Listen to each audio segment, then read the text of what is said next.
Subscribe, like and share Ungli TV PK. Click the bell icon also for more interesting videos.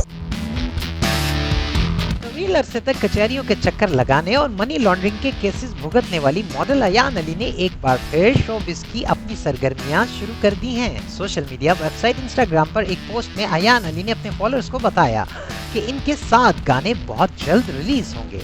Ayan Ali ने लिखा कि तकरीबन 5 साल बाद वो अपने गाने रिलीज करने जा रही हैं। इंस्टाग्राम पर अपनी पोस्ट में अयान अली ने लिखा है कि वो 5 साल बाद नए गाने जारी कर रही हैं। उम्मीद है मदाहों को पसंद आएंगे। अयान अली ने अपनी ट्वीट और इंस्टाग्राम पोस्ट में लग्जरी गाड़ियों के साथ अपनी तस्वीर शेयर करते हुए ऐलान किया है कि आइंदा 1 या 2 हफ्ते में इनके 7 नए गाने रिलीज होंगे। ताहम उन्होंने गानों को रिलीज करने की वाज़ेह तारीख का ऐलान नहीं किया और ना ही उन्होंने गाने के हवाले से मजीद कोई तफसीलात बताई हैं।